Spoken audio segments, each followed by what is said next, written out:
Now Jehoshaphat had great riches and honor, and he made a marriage alliance with Ahab. After some years, he went down to Ahab in Samaria, and Ahab killed an abundance of sheep and oxen for him and for the people who were with him, and induced him to go up against Ramoth-Gilead. Ahab king of Israel said to Jehoshaphat king of Judah, "Will you go with me to Ramoth-Gilead?"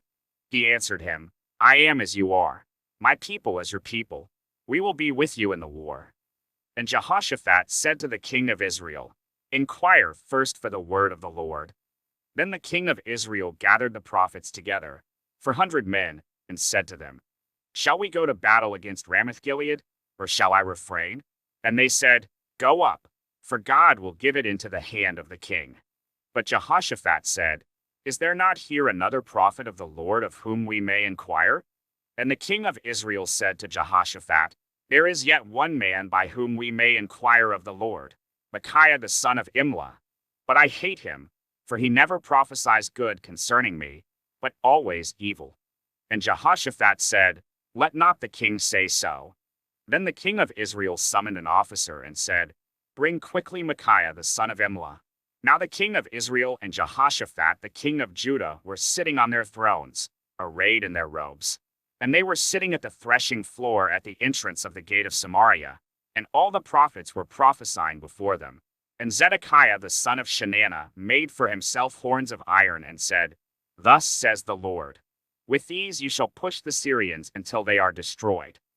And all the prophets prophesied so and said, "Go up to Ramoth-Gilead and triumph. The Lord will give it into the hand of the king."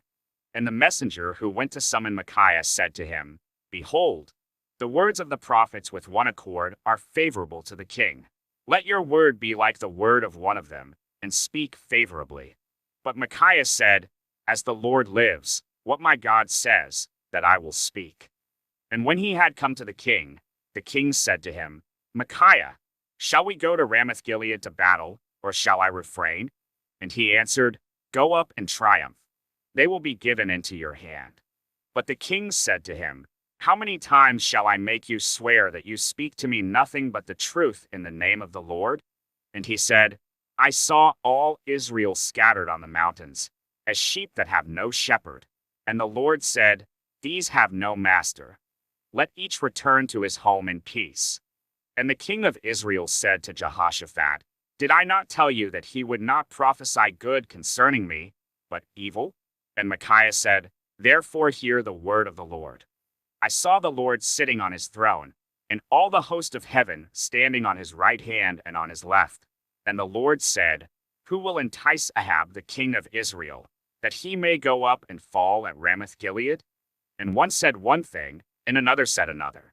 Then a spirit came forward and stood before the Lord, saying, "I will entice him." And the Lord said to him, "By what means?" And he said, "I will go out, and will be a lying spirit in the mouth of all his prophets." And he said, "You are to entice him, and you shall succeed. Go out and do so. Now therefore behold, the Lord has put a lying spirit in the mouth of these your prophets. The Lord has declared disaster concerning you." Then Zedekiah the son of Chenaanah came near and struck Micaiah on the cheek and said, "Which way did the Spirit of the Lord go for me to speak to you?" And Micaiah said, "Behold, you shall see on that day when you go into an inner chamber to hide yourself." And the king of Israel said, "Seize Micaiah and take him back to Amon the governor of the city, and to Joash the king's son, and say, Thus says the king, Put this fellow in prison and feed him with meager rations of bread and water until I return in peace." And Micaiah said, "If you return in peace, the Lord has not spoken by me." And he said, "Hear, all you peoples." So the king of Israel and Jehoshaphat the king of Judah went up to Ramoth-Gilead. And the king of Israel said to Jehoshaphat, "I will disguise myself and go into battle, but you wear your robes." And the king of Israel disguised himself, and they went into battle. Now the king of Syria had commanded the captains of his chariots, "Fight with neither small nor great, but only with the king of Israel." As soon as the captains of the chariots saw Jehoshaphat, they said, "It is the king of Israel." So they turned to fight against him. And Jehoshaphat cried out, and the Lord helped him. God drew them away from him. For as soon as the captains of the chariots saw that it was not the king of Israel, they turned back from pursuing him. But a certain man drew his bow at random and struck the king of Israel between the scale armor and the breastplate. Therefore he said to the driver of his chariot, "Turn around and carry me out of the battle, for I am wounded."